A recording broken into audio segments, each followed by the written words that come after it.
पिछले वर्ष मधुबनी जिले के सौराठ ऐतिहासिक स्थल पर 1.25 करोड़ पार्थिव शिवलिंग पूजन का रिकॉर्ड यहाँ के सनातन प्रेमियों ने बनाया था और उसी सिलसिला को एक तरह से निरंतरता देते हुए यहाँ के आयोजन समिति के तमाम सदस्य मधुबनी जिले के विभिन्न जगहों पर घूम रहे हैं। और इस बार मधुबनी जिले के दूसरा जगह चयनित हुआ है जो कि अंधाठारी प्रखंड के बाबा मुक्तेश्वर नाथ महादेव मंदिर स्थान पर अंधाठारी में इस बार आयोजन होने जा रहा है। 1.25 करोड़ पार्थिव शिवलिंग पूजन को लेकर के ये लोग अपनी एक तरह से कवायद शुरू कर चुके हैं। इसी सिलसिले में बेनीपट्टी प्रखंड मुख्यालय के विभिन्न क्षेत्रों में ये लोग घूम रहे हैं और इसी कड़ी में आज बेनीपट्टी बीएनएन के कार्यालय पर भी पहुंचे हैं। तो इन तमाम सनातन धर्म प्रेमियों का हम बीएनएन न्यूज़ के प्लेटफॉर्म पर स्वागत करते हैं और साथ ही सबसे पहले सवाल लेना चाहेंगे इस बार कैसा आयोजन होने वाला और कहाँ आयोजन हो रहा है? इस बार आयोजन हो रहा है मुक्तेश्वर नाथ धाम देवहार प्रखंड अंधाठारी जिला मधुबनी में। पिछले बार यही आयोजन सौराठ सभागाछी में हुआ था, जो पहली बार इस पृथ्वी पर ये पहला कंसेप्ट और पहली बार हुआ था कि 1.25 करोड़ महादेव का एक दिवसीय पूजन हुआ था। 1.25 करोड़ पार्थिव लिंग एक ही दिन में बना भी और एक ही दिन में पूजन भी हुआ। साथ ही इस पृथ्वी पर पहली बार एक और आयोजन हुआ जिसमें 1.25 लाख महामृत्युंजय जाप भी एक ही दिन में संपन्न हुआ। जिस तरह का आयोजन सौराठ में हुआ था वाकई में ऐतिहासिक रहा था। मेला की तरह लोग वहाँ पे भीड़ जुटी थी, ट्रैफिक जाम लगा हुआ था, पूरा सिस्टम कहीं ना कहीं देखने के लिए कुछ नया यहाँ के लोगों को मिला। धर्म के मामले में लोगों ने कहा कि सामाजिक एकता का परिचय देने के लिए पिछले कुछ एक दशक क्या ये पूरे शताब्दी की बात करें तो इस तरह का आयोजन इस धरती पर नहीं हुआ था। उसको फिर से दोहराने की कवायद कमोबेश उसी तरह का देखने के लिए मिलेगा। वही श्री श्री 1008 मिथिला पार्थिव लिंग समिति के द्वारा सौराठ में भी पूजा का आयोजन हुआ था, वही सारे टीम था और वही सारा टीम श्री श्री 1008 मिथिला पार्थिव लिंग समिति ने अपना द्वितीय 1.25 करोड़ महादेव पूजा का आयोजन इस बार अपने सांस्कृतिक और दर्शनीय स्थल के धरोहर के रूप में मुक्तेश्वर नाथ देवहार में इस बार करने जा रहा है। अभिषेक जी, तारीख क्या है दर्शक को बता दें। और आप तो सौराठ सभा स्थल पर जो भी कार्यक्रम अब तक हुआ है, सालाना कार्यक्रम की बात करें या पार्थिव शिवलिंग पूजन का कार्यक्रम था, बढ़ चढ़ करके आपने हिस्सा लिया था, इसमें भी आप अपनी सहभागिता दिखा रहे हैं। व्यवस्था टाइट रहेगी? बिल्कुल। 5 नवंबर को कार्यक्रम है, सबसे पहले बता दें। और कार्यक्रम का कंसेप्ट हम लोग का जो मिथिलांचल, हमने जब मिथिला का भ्रमण शुरू किया है, अभी काफ़ी ज़्यादा हमने मिथिला को घूमा है, तो हमें लगता है कि कहीं ना कहीं हमारी जो मार्केटिंग हुई है वो बहुत कमज़ोर रही है। हम मिथिला बहुत आगे थे। हमारी सबसे पुरानी संस्कृति की बात जब होती है तो हड़प्पा की संस्कृति हमारी किताबों में पढ़ाया जाता था। हमें लगता है बहुत ही शर्मनाक हमारे साथ में वो मजाक किया गया है, क्योंकि हमसे पुरानी संस्कृति कोई नहीं है। हम त्रेता युग में थे, हम द्वापर युग में हैं, हम कलयुग में, वर्तमान में अभी भी हमारी संस्कृति फल फूल रही है। हम इतने पुरानी संस्कृति के होते हुए यदि कोई बोलता है कि हड़प्पा की संस्कृति पुरानी है तो हमें ताज्जुब होता है। हमारी जो संस्कृति की जो प्रचार प्रसार होना चाहिए वो इस जगह नहीं मिल पाया था कहीं। और कहीं ना कहीं यदि धार्मिक अनुष्ठान होते हैं तो सांस्कृतिक बढ़ावा हमारा मिलता है। और इसी कड़ी में महादेव पूजा का जो पूजा हुआ, महादेव की पूजा हमारी सबसे पुरानी पूजाओं की परंपराओं में से एक है।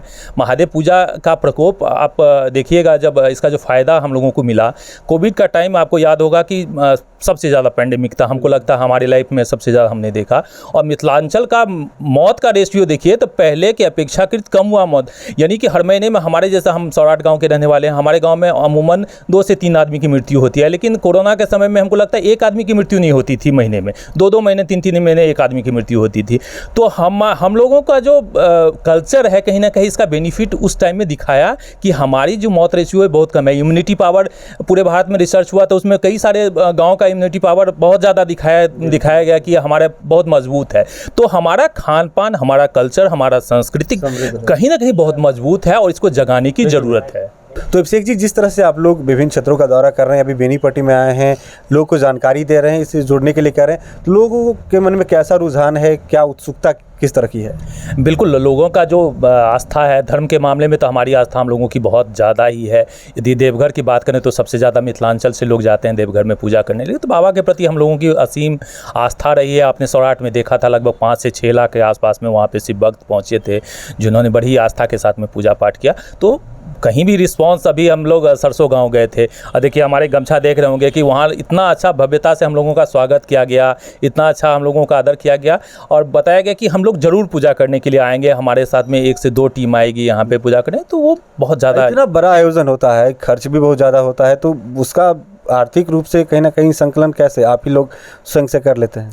देखिए, मिथिलांचल बहुत ही समृद्ध है। भले दिखाई देता होगा कि यहाँ पे बहुत गरीब हैं, फटे हाल हैं लोग, यहाँ पे 10 आदमी मिलके ही जग कर सकते हैं। और धर्म के नाम पे कुछ ज़्यादा ही लोग आगे आते हैं। निश्चित बहुत ज़्यादा यहाँ पे लोगों की आस्था जो है बहुत ज़्यादा है। लोग फ़ोन कर करके बोलते हैं कि हमसे चंदा लीजिए, हमसे पैसे लीजिए, हमारा जो भाग है वो शिव में लगा दीजिए। महादेव देते हैं तो उनको उनके जो पूजा में लगाना हमारा कर्तव्य है। तो इस तरह के दाता बहुत सारे हैं जो कि आते हैं और देने के लिए तैयार रहते हैं और कहीं कोई कमी नहीं होती है। सौराठ वाली तस्वीर एक तरह से फिर से दोहर देखने के लिए मिलेगी। बिल्कुल ही। यदि ब्राह्मणों की बात की जाए तो मुक्तेश्वर नाथ स्थान से बड़ा स्थान कौन सा हो सकता है ब्राह्मणों के लिए?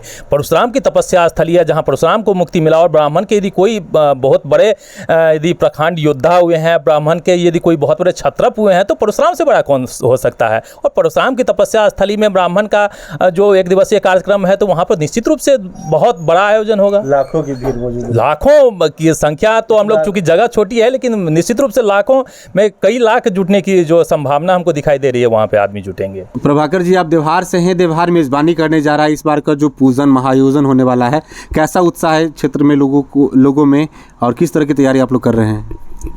बहुत सुंदर उत्साह है। हमर सबके गांव देवहार है और खास कऽ मनोज चाचा छथि। यही से पहले हो जे छै से सौराठ सभागाछी में केने छला है।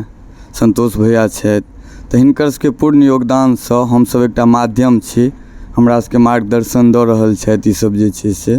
और बहुत उत्साहसँ जहिना हमसब उम्हरसँ आबि कऽ एतऽ जे छै से अपन भागीदारी केने रही, तहिना हमसब आशा करै छी जे हमसब तऽ पूर्ण रूपसँ अपन योगदान रखबे करब। प्लस अहूँसँ जुड़लहुँ हैं, अहूँ सब एतऽसँ पूर्ण योगदान हमरा सबके करी। बहुत नीक व्यवस्था है। आ खास कऽ बाबाके एहन महिमा छनि जो मुक्तेश्वर नाथ बाबा लग तऽ हम ओहिनो पूजा करैके लेल रोज जाइ छी। और जे हमसब नज़दीक गाँव छी सब ओतऽसँ बहुत बढ़िआँसँ जुड़ल छथि। सब पर बाबाके कृपा छनि और ओहिनो बाबा विश्व कल्याण करता छथि, विश्वके कल्याण करऽवला बाबा छथि। वएह कामनासँ हमसब ई पूजोमे सब गोटे मिल कऽ सम्मिलित भऽ रहल छी। और ई अंकुरित बाबा छथि, खास कऽ जे छै से जेना होइए जे विदेश्वर, कपिलेश्वर, कुशेश्वर ई सब स्थापित छथि, लेकिन मुक्तिनाथ मुक्तेश्वर लागल छनि, लेकिन ओ मुक्तिनाथ छथि साक्षात बाबा अंकुरित छथि। जेना वैद्यनाथ तहिना मुक्तिनाथ छथि, तो मुक्तिके दाता छथि। वएह बात कहब और की कहब, सब गोटे आओ मिलकर सुंदरसँ बाबाके पूजा करू। बाबा सबके सुख समृद्धि शांति प्रदान करत, विश्व के कल्याण करत। अभिषेक जी, एक छोटा सवाल और लेंगे। जब सौराठ में आयोजन हुआ था तो उस समय ऐसा किसी के जहन में नहीं था या जानकारी में भी नहीं थी कि इस कार्यक्रम को निरंतरता दी जाएगी? क्या हर साल इस तरह का आयोजन होगा? और इस बार फिर से आप लोग इस तरह का आयोजन करने जा रहे हैं, तो क्या आने वाले वर्षों में उम्मीद करें कि हर साल इस तरह का आयोजन में आप लोग अपनी सहभागिता देंगे? बिल्कुल। हमारा कंसेप्ट क्लियर था शुरू से ही, चूँकि हम बहुत सारे जगहों पे हम घूमे हैं लगातार। आपको बगल में ही आपके हरलाखी प्रखंड में जाएंगे तो सीता की जो कुलदेवी है वहाँ पे फुलहर स्थान में आपको मिलेगा। हम लोग वहाँ भी कोशिश में लगे हुए थे, हालांकि बहुत ज़्यादा सफलता नहीं मिल पाई कि वहाँ पे रामचरितमानस का हम लोग अखंड पाठ कराएं। तो हम लोग लगातार घूम रहे हैं मिथिलांचल के जो विभिन्न स्थल में, अहिल्या स्थान जाते हैं, चाहे फिर जितने भी स्थान हैं जो धर्म से त्रेता युग या द्वापर युग के स्थान हैं, उन स्थानों पर जा करके उनकी जो जागृति है, उनकी जो महिमा है, उसको हम लोगों के बीच में लाएं और उसी कंसेप्ट की ये कड़ी मान सकते हैं कि ये पूजा है और आगे भी निरंतर जारी रहेगी इसी तरह से विभिन्न पूजाओं में। तो ये हमारे साथ वो लोग थे जो सौराठ में इतिहास बना चुके हैं और उसी इतिहास को फिर से दोहराने की तैयारी में लगे हुए हैं। मधुबनी जिले के अंधाठाड़ी प्रखंड के बाबा मुक्तेश्वर नाथ महादेव मंदिर परिसर में इस तरह का आयोजन होने वाला है। 5 नवंबर को बड़े पैमाने पर भव्य आयोजन होगा, जहाँ पे लाखों श्रद्धालु वहाँ पे जुटेंगे, सनातन प्रेमी जुटेंगे और पार्थिव शिवलिंग पूजन होगा। इस महाआयोजन में आप भी भाग ले सकते हैं और ये लोग जो हैं विभिन्न प्रखंडों में, विभिन्न गाँवों में जाकर के लोगों से मिल ही रहे हैं। और आप लोग भी इनसे संपर्क करना चाहते हैं तो संपर्क कर सकते हैं। आप हमें मैसेज करेंगे, व्हाट्सएप करेंगे तो हम इनका नंबर उपलब्ध करवाएंगे ताकि आप लोग आपसी सामंजस्य बैठा करके, समन्वय बैठा करके इस बेहद आयोजन में अपनी सहभागिता बना सकें। तो फिलहाल इस वक्त के लिए इतना ही। आप देखते रहे BNN न्यूज। तमाम लोगों का धन्यवाद। अब बेनीपट्टी में झोला प्रिंटिंग की फैक्ट्री, जहां कम खर्च में क्वालिटी वाले झोले बनाए जाते हैं। EMI पर भी यहां से माल ऑन टाइम डिलीवरी ले जा सकते हैं। साथ ही लड़की की शादी में यहां मिलता है मुफ्त में झोला। तो आज ही संपर्क करें श्याम एंटरप्राइजेज, बेनीपट्टी, बेटा बाजार, नियर ग्रामीण बैंक।